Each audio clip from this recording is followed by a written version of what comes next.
Fans of the Horus Heresy, thank you very much for joining me for a quick update on the magnetisation of my Contemptor Achillus Dreadnought for the Legio Custodes.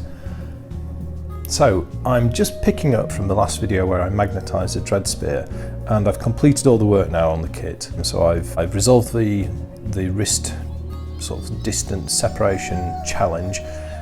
This is all stuck now, and then all of them, I've magnetised all the weapons, and also I've magnetised two hands. So I just thought I'd quickly show you what I've done. There might be a few little hints for you here. So let's start with the Dread Spear. So what I did, if we just remove that.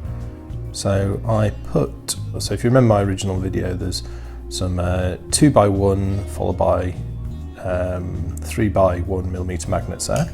And then I took the 2B1s. Well, let's start with this one. I put a 2B1 in this wrist, and then I put a 2B1 magnet in this wrist, just like that. And then on top of that, I stuck this 3x1mm magnet to create to lengthen the wrist. And the reason for that was I needed some extra separation to be able to fit the weapon in. Now I can only actually get the Adrathic Destructor in because that's the shortest nose weapon. But it fits, so you know, if I'm using it in this halberd configuration, I'll just use it that way. You know, it's a bit of a compromise. You know, I set the Dreadnought up focused around getting the halberd position. You know, perhaps if you're trying to go for a two-handed position, maybe, I don't know, I'm trying to think, if you could get some rotation on this forearm to bring some rotation this way to move the weapon sort of like down here, rotationally like that, then you probably get a better fit with a Dread Spear, and then the larger weapons, the Flamethrower and the Stormbolter, will probably also fit. So hope that helps you out. Anyway, so yeah, so first option is the Dread Spear, nice and sturdy. Got to love those neodymium magnets. And then we have hands. So this kit is very well apportioned with spares. And you get 3 sets of hands. You get the grasping ones on the halberd, you get a fist, like so, a clenched fist, and then you get kind of like an open palmed hand. And I've used the open hand. And again, I've just used a 2B1 magnet, the same as I did for elsewhere. And there you go. And I've just messed around with heating the fingers up, and I'll add the other one on as well. So there's the other hand. Oops, there went the other hand. And there we go. And if we bob that on there, go like so. So you can see, and what I've tried is I just opened the fingers out on this hand a little bit. So it kind of comes like that. What I've done with this one is I've just sort of opened the fingers out a bit. There's a limit to how far I could open them because of the way the little finger's done, but still done it to give more of an open hand. And then on this one I've done the reverse. So if you just look, you can see I've clenched the little ring and middle finger up and extended the index finger slightly. So I've gone from sort of this to maybe a bit more of that, perhaps. And I was just thinking, I was kind of like wanted to make the Dreadnought just look as if it was sort of, come on then, enticing its opponent towards it. And I quite like the open-handed palms for these. I don't know if Contemptor Dreadnoughts can do Kung Fu, Karate, or other martial arts, but I imagine this guy might, and I can just sort of see him there with his, he's got his hands ready for his martial arts moves. Maybe that's a little bit ridiculous. Is that a little bit Dawn of War 3? I hope not.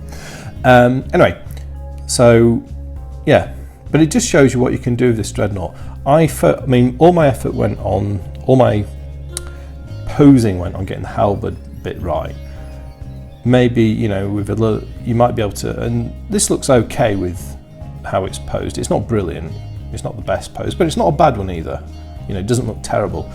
But, you know, maybe you might be able to work out a better compromise between a two-handed halberd pose and the fist pose. Yeah, anyway, some ideas for you guys there. So here we've got the Flamethrower, and that's an Adrathic Destructor. So let's just work our way through the weapon options. So let's do the flamethrowers first. I actually think well, maybe not the most effective weapon for it. I think the incinerators look brilliant with the big fuel tanks and the bulky flamethrower nozzles. I just think they look so cool. It just bulks the Dreadnought out. So yeah, maybe not the best weapon fit, but it certainly looks great. So we've got the incinerators.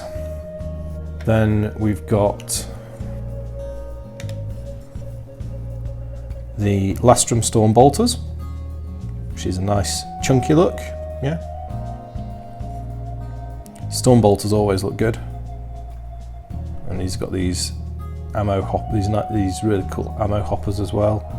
And the bolt guns fit with the style of the Lastrum bolt cannon on... What else has got a Lastrum bolt cannon? The Cronus grav carrier and the Gladius grav tank. So yeah, it's styled consistent with that. And then finally, and most sophisticatedly, we've got the Hadrathic Destructor. So these are your disintegrator guns. These are unlike anything that have come before them in 40k. It's an entirely new weapon system. Most compact, but hardest hitting. In terms of one final thought on the magnetisation, for the forearms weapons, I used 3x1mm magnets, and I put 2 in the forearm and then 2 in the weapon mount. So in total, I've used 12, 13, 14, 15, 16 doing these weapons, 16 in total, but they're dead cheap, so that's not a bad thing at all. Yeah, anyway, so that is now completely finished. He's going on a little trip soon, I think, this guy, and I'm sure we will see him make an appearance on the channel again later. So yeah, I hope you found that interesting little demo around just finishing the magnetisation off and getting the most out of your Achillus Dreadnought with the most number of weapon options. Let me know what you think. Thank you very much for watching, and I'll speak to you next time. Goodbye.